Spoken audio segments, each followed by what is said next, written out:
War is a nightmare unleashed upon humanity by a greedy leadership, a relentless force of destruction that consumes everything in its way.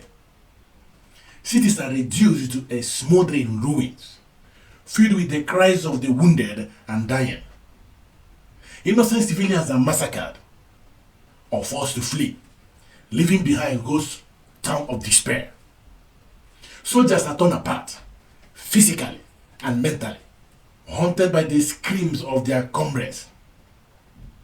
Families are shredded, children orphaned, and futures are literally stolen. The stench of death and burning lingers long after the final bullet is fired. Yes, war is chaos personified, leaving behind an abyss of terror, trauma, and devastation that reverberates throughout generations.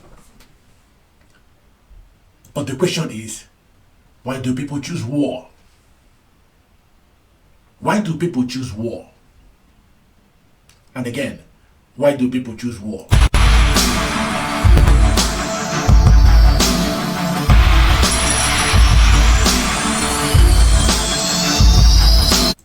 Hello everybody and welcome to this episode of Common Sense View. I term this podcast Common Sense View because I don't claim to know everything. I just use my common sense. And I believe that most of you that are watching this, either intentionally or passively, have common sense. If war is terror, devastation, destruction, future stealer, why do people choose war? Because in every war, there are people that benefit. There is always a special interest in every war. There are always people who are making gains in every war that is fought. There has not been any war that there aren't people who are making millions. All you need to do is dig deeper. Why am I saying this? I am saying this specifically because of the war going on between Ukraine and Russia. It started like a joke, just talk. And people were told not to make so much deep incursion into the Ukrainian territory. There have been antecedents, there are reasons that came before that point. But that is not the subject matter of this discussion. The subject matter of this discussion is why a war that would have been avoided has lingered almost 4 years. Why those who are supposed to have come together and broker peace have become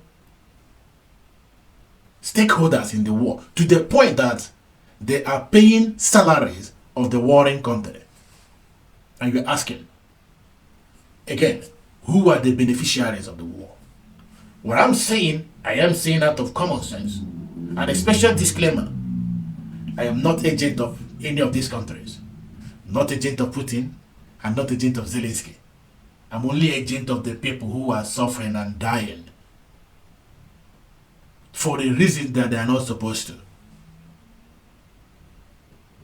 The war has gone so far that everyone is worn out, and yet the sponsors of the war, the benefactors of the war, refuse to change the track. Why did I start this way? I started this way because before I came to this position, before I came to this table, a news bumped out on my feed from the NATO chief. I'm not his critic, so I'm not here to criticize him, to vilify him, to make him a saint, or to make him a demon. I'm only here to analyze with common sense the news that I read that was from him, as written in MSN News. Now, there is a reason why I chose to start with this particular news and not any other thing. And it's obvious. I will explain as it proceeds. Here is the article.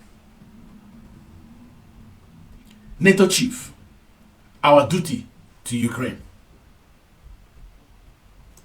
Our duty to Ukraine. Just mark that word, our duty to Ukraine. And he goes on. Ukraine needs to be held to as strong a position as possible before possible peace talks, urged NATO Secretary General Mark Rutte. Putin is not interested in peace, Rutte states ahead of this week's meeting of foreign ministers in Brussels.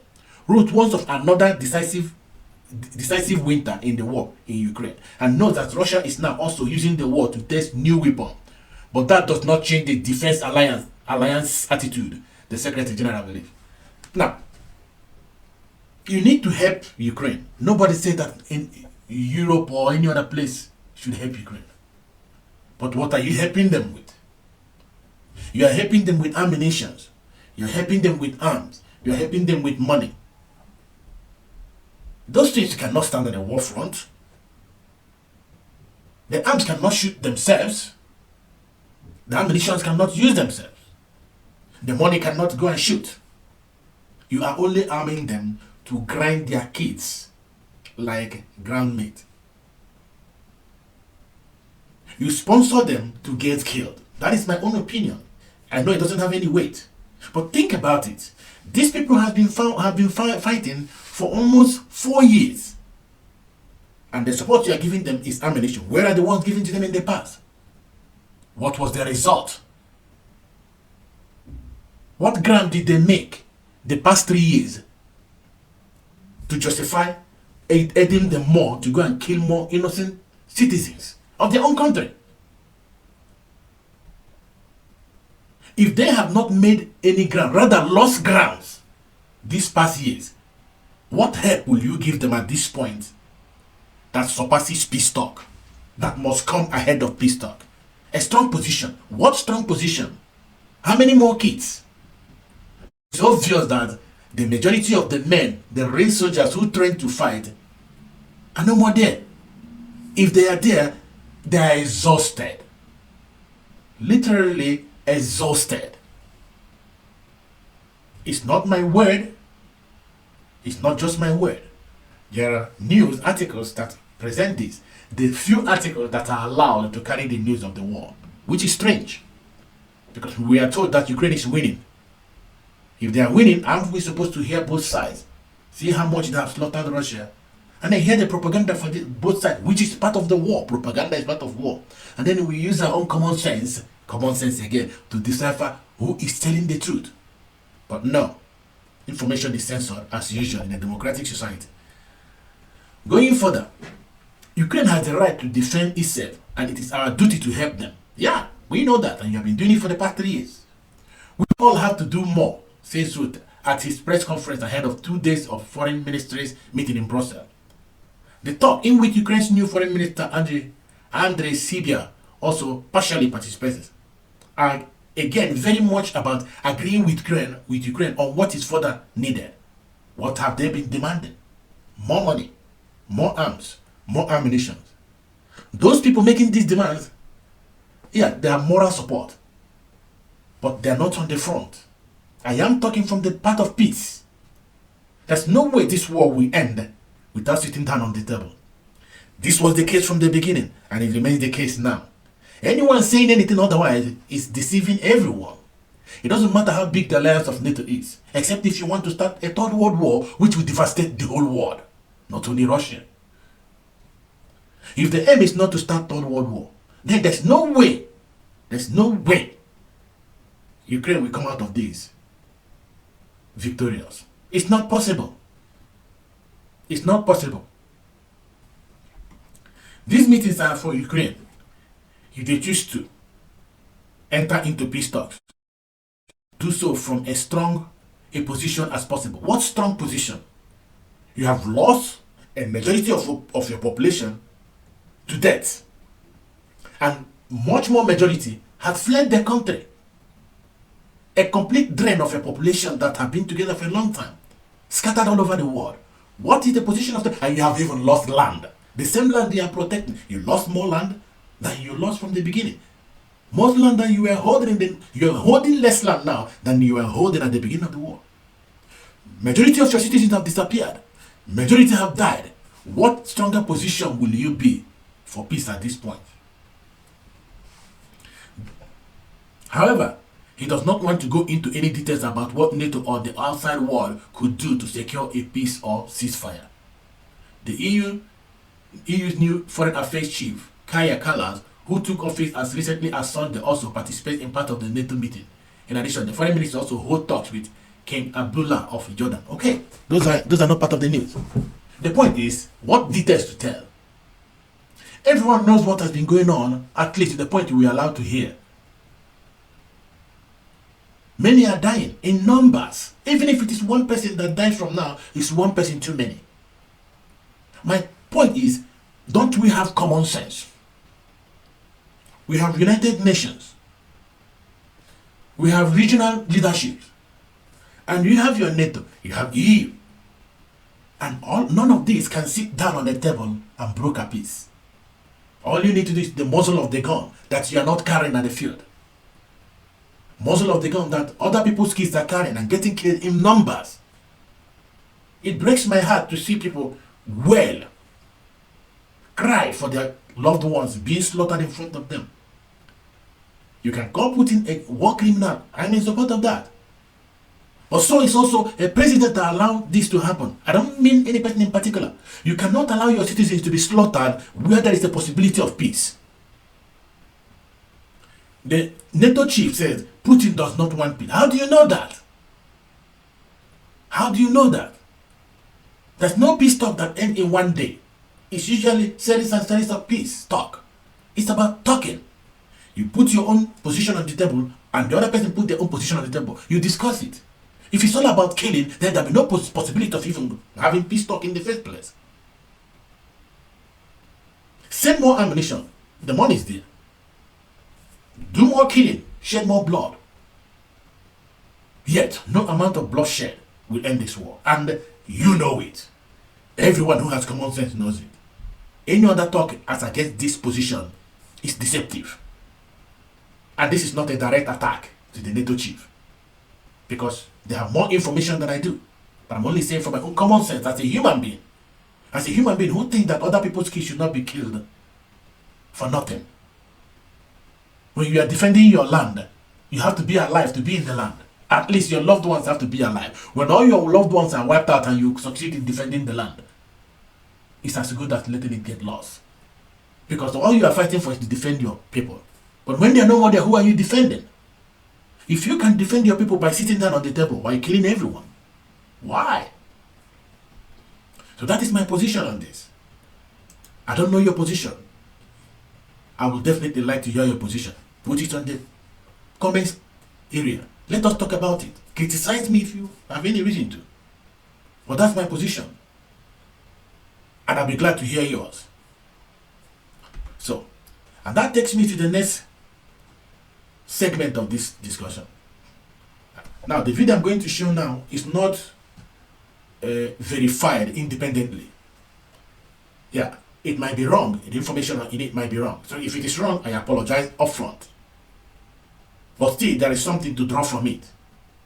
When you are drafting people against their will, that means you are convincing them that they must die or they must fight in a war they don't believe in. Patriotism is dying for your country, right? Fighting for your country. But you have to do it willingly. Otherwise, it becomes slavery. Become enslavement. So that is the angle of the video I'm going to show now.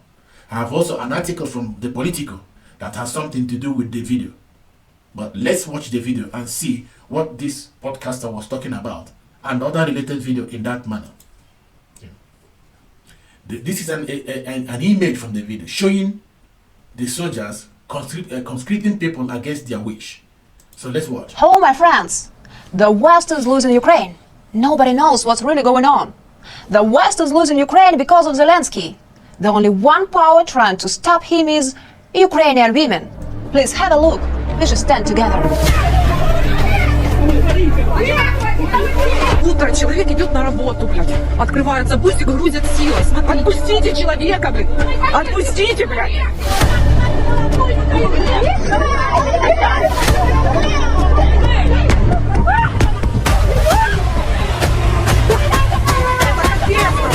Пустите меня!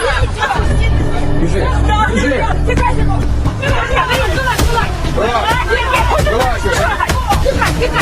Я плачу, я не знаю, что делать. меня мужа забрали, военные, забрали его документы. Пожалуйста, помогите. Не трогай меня.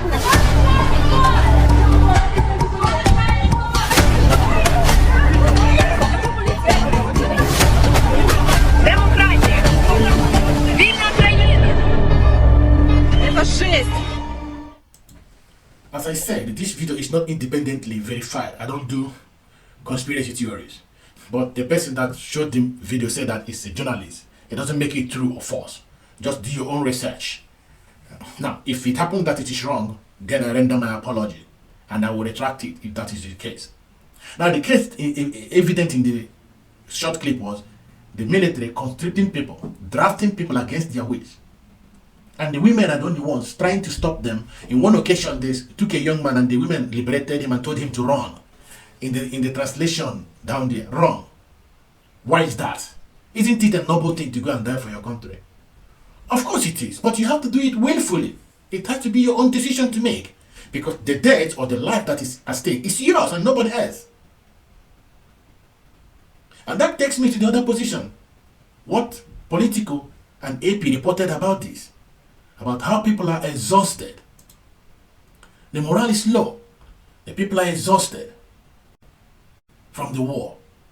Now, you can pull it up yourself. You can pull it up yourself.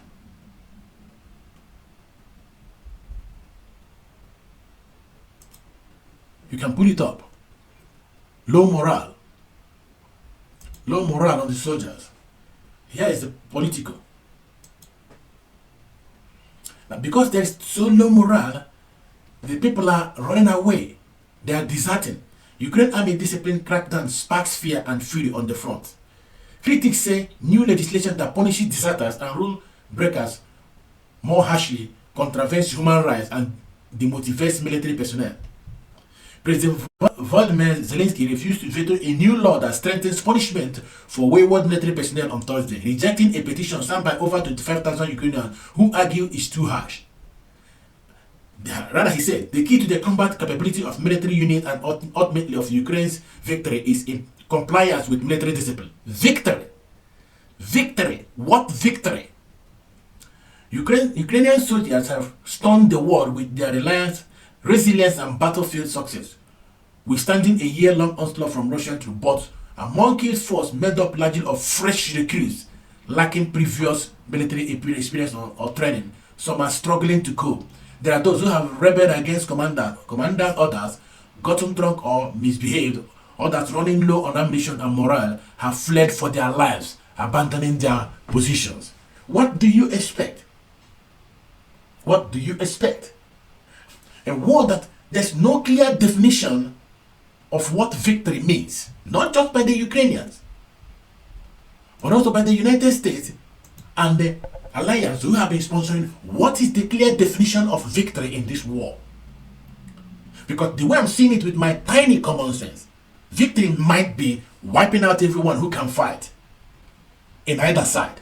Is that what victory means? There should be at least a working principle of what victory as used by Zelensky should mean. What is victory? Is it winning Russia? Which in my own opinion is not possible.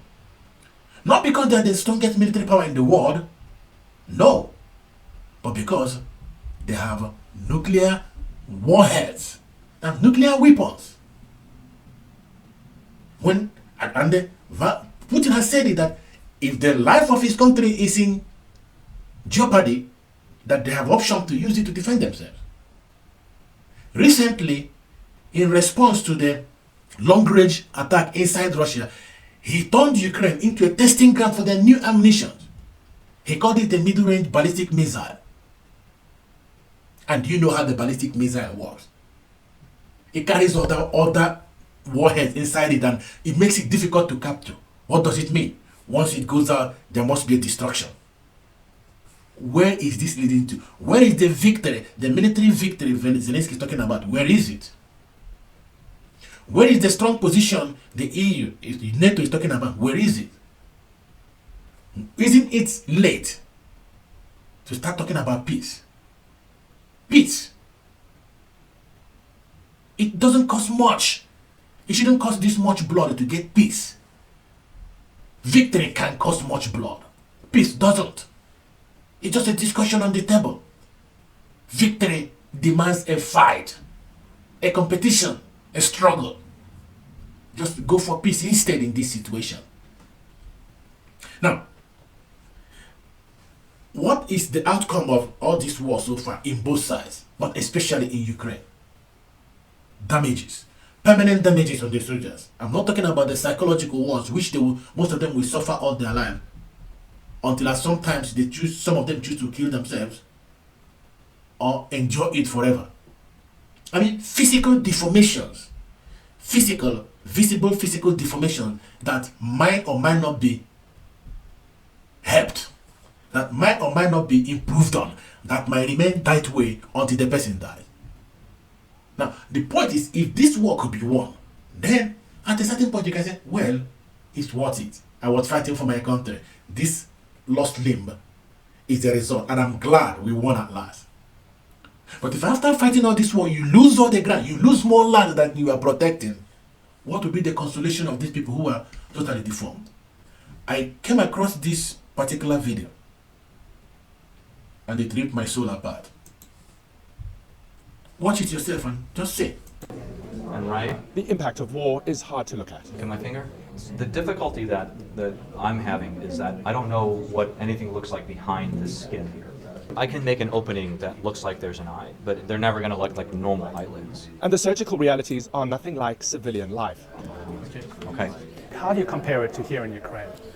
Well, the level of complexity for these cases is significantly more elaborate and significantly more complex. Do you think we can get the mouth working better? Face the Future Mission Director Anthony Brissett says the blast injuries are often devastating. One of the things that we can do is improve the appearance of the scar. Multi-level bone and soft tissue injuries. It really does not get any more complex than this, even in a combat scenario. They brought together highly specialized plastic surgeons, anesthesiologists. You see, the point is, it's not even only the fighters at war front. Some of these are people who were just at their home and they were deformed this way. How are they benefiting from this war? What is their gain? This news is carried by CNN, so I can claim that it is fact-checked. What is their own joy from this war? If it has ended by now, at least they can go home and sleep. But it's not. And yet they're going with those scars, remembering that on these scars lies the destruction of their land, the massacre of their people, and yet the final loss of land that they were supposed to protect. Is it failure or success? I don't know. For me, the failure or success here is the human life that is wasted, especially on the side of Ukraine. But I also value the human life on the side of the Russian, because soldiers are just machineries in the hand of the government. These soldiers are machineries. Whether they are paid to fight or they are fighting for their country, they are doing so in the command of their commander-in-chief, under the command of the commander-in-chief. I mean, these lives lost are condemned by Putin and Zelensky. Who is right or wrong is immaterial. The number of soldiers who died in this war, the number of civilians who died in this war, journalists who died in this war, and everything that have perished, animals, vegetation, they died under the command of Zelensky and Putin. So what is the moral equivalent? There's none. There's none. Because at the end of the day, people died. Yes, I can stay here and condemn Putin. Yeah, he is evil, he is this. Does it bring back the people who are dead? I can also stay here and condemn Zelensky. He should have taken the way of peace. It doesn't bring back the dead, so they bear responsibility for them. Because at one point in this war, there must have been a way to negotiate for peace. Than to presume that one side, as the NATO chief said, Russia doesn't want peace. He can't presume that. Human mind is a bundle of possibilities. Even if you have facts to support it, things usually change with persuasion. And persuasion, not military persuasion, because military persuasion is no more persuasion of any kind. It's not.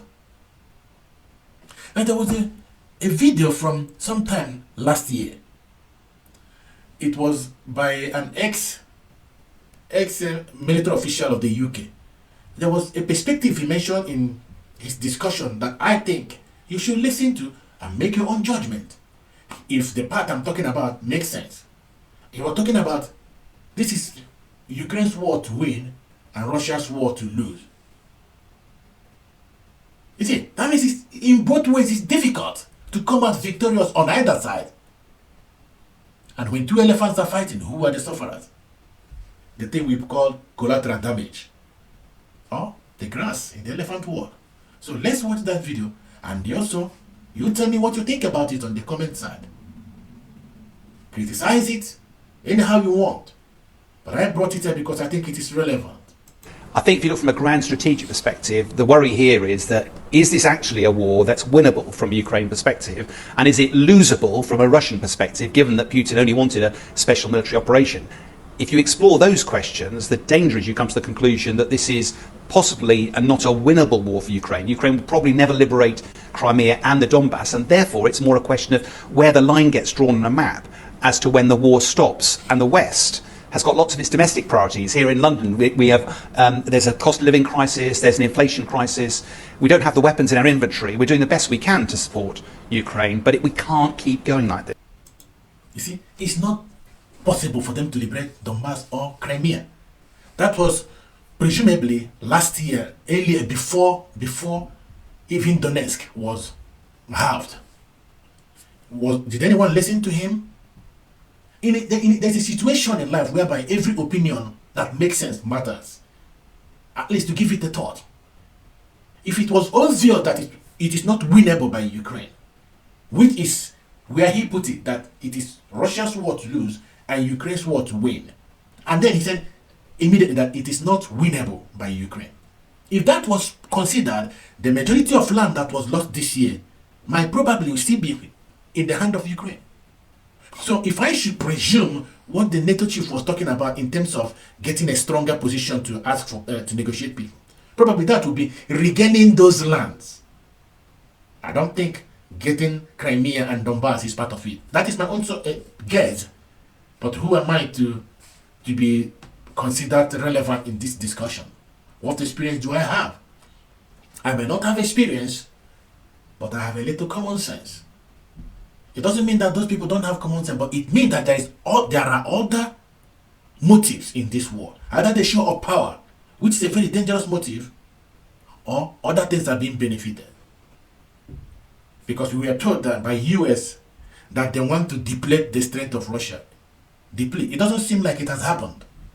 On the contrary, Russia has formed a stronger alliance of its own, which is a problem. Which is a problem. Which is a problem.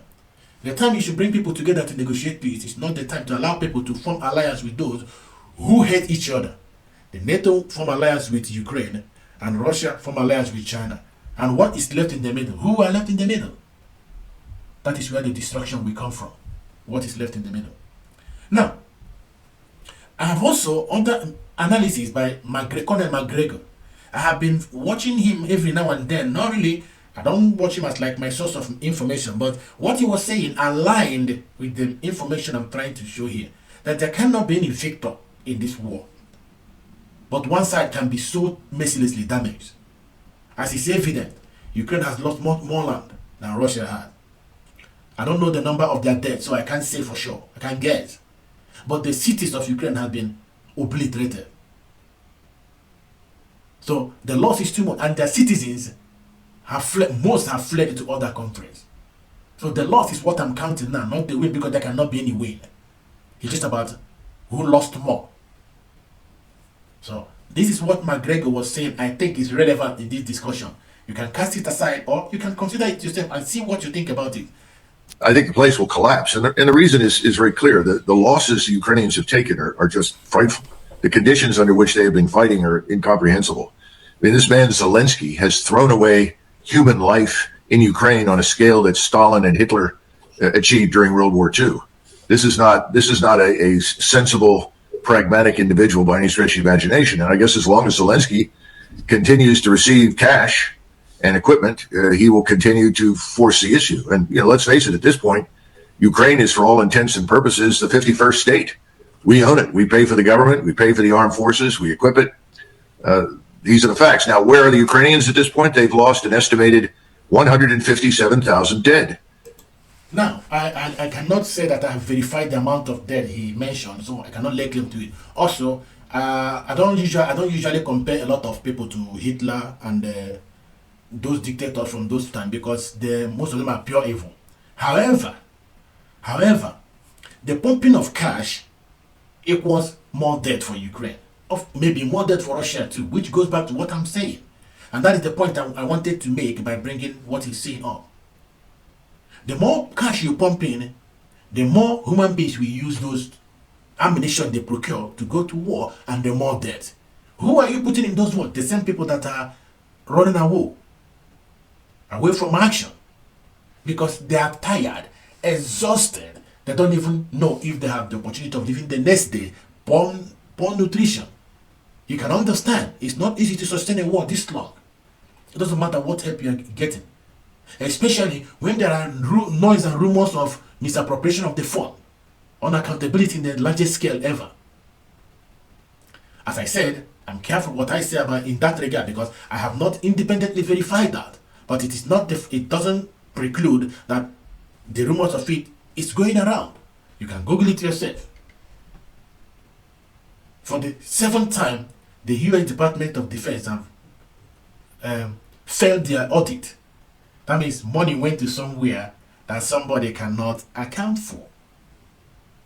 Where? I don't know. Now, that brings me to this particular point. That Zelensky is trying to negotiate. If this is what the NATO chief means, then I have a problem with it.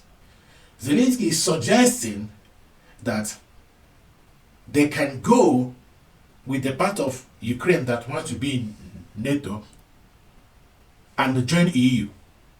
And then the part Russia has can be left with them. And later on, he can come and get them. I see this as his disillusion. It doesn't make sense. It doesn't look like what somebody reasonable would say. Because all of this place, fewer than this place, were in his hand at the beginning of the war. If this kind of negotiation could be made now, why was it not made at the beginning when Russia was having a fewer position to their own credit, or to their own name, or to their own evil? So let's hear what he has to say. But before we go to that video, please, if you're getting any value from this video, please like, subscribe, and share. Also, write your comment. I just want this to be a discussion, not a monologue. I want it to be a discussion whereby you can also tell me where I'm wrong, or where I got any fact wrong. Because I have my own facts available. If you think that there's something that counters it, the fact that you have a more current fact against what I'm saying, I would like to see it. And then I have to update my own information. That is how everyone grows. So, back to the video I'm talking about. And it's fairly simple, really, is that Ukraine joins NATO, but Russia takes control and keeps the land that it has to date. Would that be a possibility? Ніхто не пропонував нам бути в НАТО. No one has offered us to be in NATO with just one part or another part of Ukraine. Закінчити гарячу стадію. That's for once. Факт. The fact is that it is a solution to stop the hot stage of the war, because we can just give the NATO membership to the part of Ukraine that is under our control. Факт. Можна було б, ніхто не пропонував. Yes, it could be possible, but no one offered. Треба робити. But the invitation must be given to Ukraine within its internationally recognized border. Ви не можете давати тільки частині. You can't give invitation to just one part of a country. Why? Because thus you would recognize that Ukraine is only that territory of Ukraine and the other one is Russian. Тому я і сказав, юридично ми не маємо права. So legally, by law, we have no right to recognize the occupied territory as territory of Russia. І тут не можна помилятись. And here we must not make any mistake. Гарячу стадію війни. But if we want to stop the hot stage of the war, зонтик, umbrella, we should take under NATO umbrella the territory of Ukraine that we have under our control. Швидко. А далі That's what we need to do fast. And then Ukraine can get back the other part of its territory diplomatically. Now, what is the implication of this position? If the territory under his control goes to NATO, and the other territory remains with Russia where diplomacy is worked out, what happens when a shell comes from that territory to Russia and Russia responds? The NATO alliance law activates. A harm to one is a harm to all. What would that be? Full-blown war between Russia and NATO. You see how it looks like? You see how dangerous that suggestion is? Also, another aspect of it is that this position, taken from the beginning, at least it would have been something to talk about on the table. Of course, I know that Russia will not accept it because their own disagreement is that they don't want Ukraine in NATO. It's not my problem why or why not. My own problem is if there had been a way to broker peace on this war and it was neglected, the number of deaths in both sides, on both sides, is on the head of the people who made that negotiation for peace to fall through. Whoever stopped that process, peace process, is responsible for the massive death, especially in Ukraine, which is a more weaker country compared to Russia, with all due respect. I don't say a country is as strong as these people. So they're not weaker in the other sense, but I mean in terms of military power. But we read, I think Tucker Carlson had something in that regard. I saw something like that on X, where Tucker was talking about how the peace at the initial stage of the war, he read somewhere. Let me see if I can find it. Yeah, here you go. Look at what, I don't know who posted this, but he came across it. So this is a tweet from me. I don't normally read people's tweets, but in standing with Ukraine, the Biden-Harris administration convinced them, Ukraine, to abandon a peace deal that would have ceded only half of the territory that Russia now occupies. And for that opportunity to lose twice as much of their homeland, they paid with tens of thousands of innocent lives. We did this to control the 11 trillion of minerals under the Donbass. We did it to grind down the Russian war machine on the grist of Ukrainian teenagers. We did it to hand out hundreds of billions of dollars to U.S. hedge funds who are, as we speak, carving up rights to Ukraine's fertile soil and vast mineral resources. The truth is the United States has never stood with the people of Ukraine. That is simply a jingle, an ad campaign broadcast to those who have never been there, designed to sell taxpayers on the appeal of prolonging war for profit. We have cost Ukraine her territory. We have cost Ukraine her children. The war hawks and the bankers are no friends to Ukraine. Wow! You see that? I got an advert about coming to rebuild Ukraine. It's an advert asking for those who want to be part of a housing company that will be rebuilding Ukraine. Do you think that the people, the big hedge funds, they don't know about the possibility of having the contract of rebuilding? The military industrial complex that supplied that munition, do you think that they don't have any clue that after the destruction that the country will need to be rebuilt and they'll be part of the rebuilding process? If you don't think that, then you're not getting it at all. Now, but on whose back? Whose kids are dying? And under whose command? Whose kids are dying? And under whose command? What land is left? Now, as I was going through the materials for this post, I came across a clip. Somebody took this clip. It was a clip of Zelensky going to honor those who died in the 30s from famine that is orchestrated by Russian government. You can watch it, then I'll tell you what I think about it. It's just a very short clip. Watch it and let me tell you my own idea about this clip. How I was so angry seeing him go to do this. Not because it's wrong to go and honor those people. No, because they need to be remembered. They should not be forgotten. But just watch first.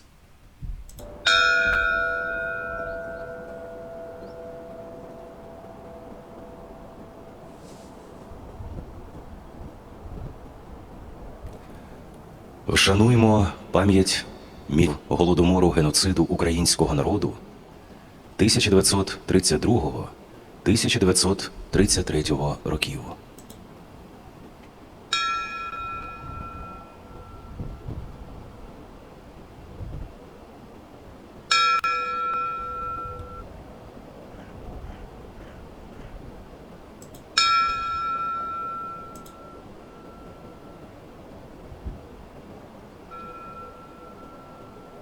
Now, why I said this particular clip made me angry is this. He went to honor these people. They died in 1930, which is the right thing to do. That is not why I'm angry. I am angry because knowing that this kind of deaths befell them in the hand of Russia a long time ago, he still allowed the number dying in his country now to continue. Yeah, so somebody will say, yeah, his country was invaded, but there was a peace agreement. As you heard Tucker Carlson read, And I think it's not only Tucker that said that. There are a lot of news had it. That there was a peace agreement on the table. But Boris Johnson and Joe Biden got Zelensky not to sign it. Now, I'm not saying this is a gospel truth, but you can check the information yourself. That is disclaimer. Check it out, research it yourself. If I'm wrong, you point it out to me. I will come here and apologize to you for being wrong, for getting it wrong. Of course, I get a lot of things wrong anyways. That's why I'm a human. And I'm not proud of it, but it's what it is. I cannot say because I get some things wrong, I don't talk at all. No, that is not the way it works. But the point is, he was commemorating those who died in the 30s while overseeing those who are dying right now. Zelensky religiously commemorating those who died in the 30s of famine while overseeing those who are dying right now. I don't know what to judge that to be. But to me, it doesn't make any sense. It doesn't make any sense. Because all he needs to do is to drag the world around him to go for peace talk. And trust me, if he does this, even China that is on the Russian side, even Iran that is on the Russian side, we get Russia to come to the table for negotiation for peace so that the dying will stop. The dying will stop and people will go to what is left of their home and put it together. Now, I'm not just making things up.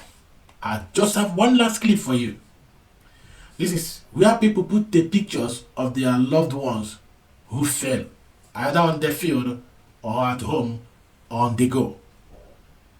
When you look at it, you ask, how many people must die before we say that is enough?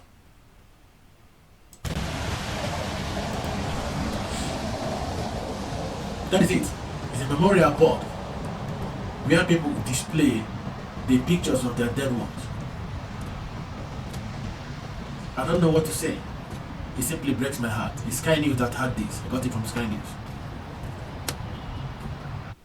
So, having come this far,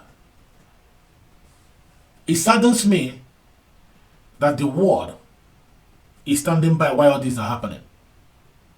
Arming Russia or arming Ukraine cannot change anything. It can only bring more bloodshed. If we really want this war to end, it's not about flying more rockets from Russia to Ukraine or from Ukraine to Russia. It's about sitting on the table. Military force has proved to be abortive. Let the leaders of these countries, including NATO leaders, go and sit on the table. You don't have to have the highest strength or the weakest strength to be on the table. Just start the discussion officially right now. Thank you so much for watching. If you found any value in this video, please subscribe, share, and leave your comments.